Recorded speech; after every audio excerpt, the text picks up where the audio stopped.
जय श्रीमन नारायण। जो टिप्पणी मैं देने जा रहा हूं वह रामानुज दास श्रीमन गट्टू वेणुगोपाल स्वामी द्वारा दी गई है। अध्याय 11 विश्वरूप समदर्शन योग श्लोक 28। यथा नदीनां बहवोऽम्बुवेगाः समुद्रमेव अभिमुखा द्रवन्ति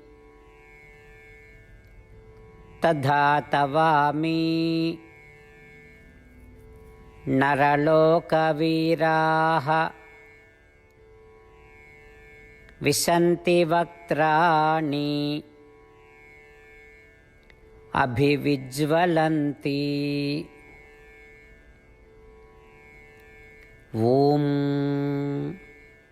गीताचार्य श्री कृष्ण परमात्मा अर्जुन के साथ हम सभी को विश्वरूप संदर्शन योग सिखा रहे हैं।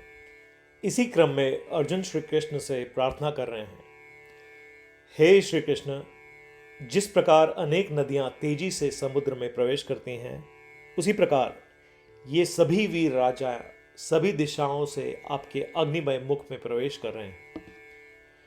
इस प्रकार अर्जुन देख रहे हैं कि सभी योद्धा ब्रह्मांडीय रूप में प्रवेश कर रहे हैं।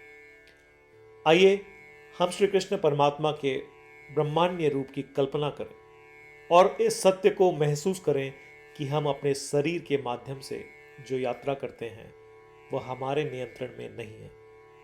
इसलिए आइए हम तुरंत श्री कृष्ण परमात्मा या श्रीमन नारायण के समक्ष आत्मसमर्पण करें और अर्जुन के शब्दों को श्लोकों के रूप में दोहराने का प्रयत्न करें।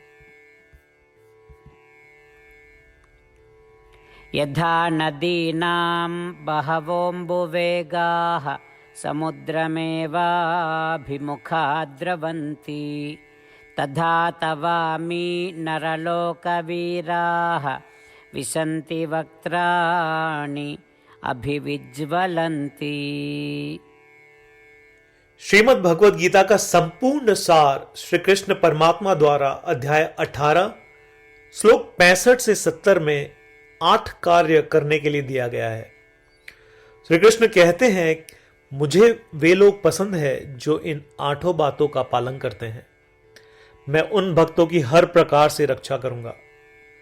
श्री कृष्ण परमात्मा द्वारा बोली गई संपूर्ण भगवद गीता को सुनने के बाद अर्जुन कहते हैं, करिष्ये वचनम तव, जिसका अर्थ है, कृष्ण, मैं वैसा ही करूंगा जैसा आप कहेंगे।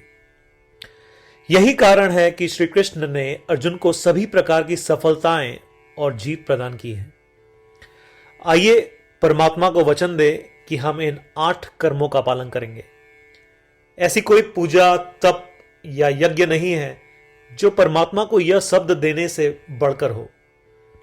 मैं कहूंगा कि ये 8 प्रतिज्ञाएं हमें करनी चाहिए। कृपया आप सभी इन्हें अपने दिल और दिमाग में सोचें। इस प्रकार श्री कृष्ण को अपना वचन देते हुए आइए हम सभी श्री कृष्ण के सुंदर चेहरे को खुशी से चमकते हुए देखें और आनंद का अनुभव करें। जय श्रीमन नारायण। ये है हमारे 8 वचन। हमारा पहला वचन, हे श्रीमन नारायण, जैसा आपने निर्देश दिया मैं हमेशा आपका ध्यान करूंगा और आपके बारे में सोचूंगा। हमारा दूसरा वचन, हे श्रीमन नारायण, जैसा कि आपने सलाह दी मैं हमेशा आपका भक्त रहूंगा। हमारा तीसरा वचन, हे श्रीमन नारायण, मैं अपने सभी कार्य आपकी सेवा के रूप में और आपकी संतुष्टि के लिए करूंगा। हमारा चौथा वचन, हे श्रीमन नारायण, जैसा कि आपने अनुसरण करने के लिए कहा था, मुझे पूरा विश्वास है कि मैं आपका हूं और मैं हमेशा अपने हाथ जोड़ूंगा और आपको नमस्कार करूंगा। हमारा पांचवा वचन, हे श्रीमन नारायण, मुझे आपके शब्द मामेकम शरणम व्रज याद आते हैं जो आपने सिर्फ और सिर्फ आपको ही समर्पण करने को कहा था। श्रीमन नारायण, मैं केवल आपके प्रति समर्पण करता हूं। हमारा छठा वचन, हे श्रीमन नारायण, मुझे आपके शब्द मां सुचह याद आते हैं कि आप हमें शोक न करने का आश्वासन दे रहे हैं। मैं अब शोक नहीं करूंगा। हमारा सातवां वचन, हे श्रीमन नारायण, आपने हमारे लिए श्रीमद् भगवत गीता देकर हम सभी पर कृपा की है और आशीर्वाद दिया है। मैं कम से कम एक श्लोक पढ़ने या सुनने का वादा करता हूं। हमारा आठवां वचन, हे श्रीमन नारायण, आपने सारी मानवता को गीता प्रदान की। मैं गीता में आपके दिव्य शब्दों को उन भक्तों तक फैलाने का प्रयास करूंगा जो गीता से अपरिचित हैं। हमने अभी अभी परमात्मा को 8 वचन दिए हैं।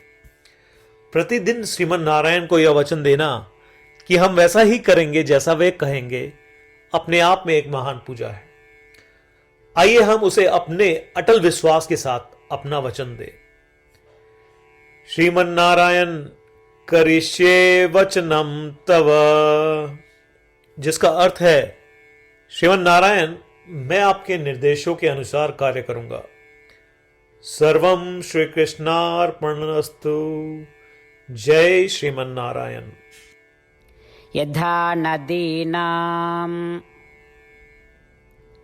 बहवोऽम्बुवेगाः समुद्रमेव अभिमुखा द्रवन्ति तथा तवामि नरलोकवीराः विशन्ति वक्त्राणि अभिविज्वलन्ति। ॐ यथा नदीनां बहवोऽम्बुवेगाः समुद्रमेवाभिमुखा द्रवन्ति तथा तवामि नरलोकवीराः विशन्ति वक्त्राणि अभिविज्वलन्ति।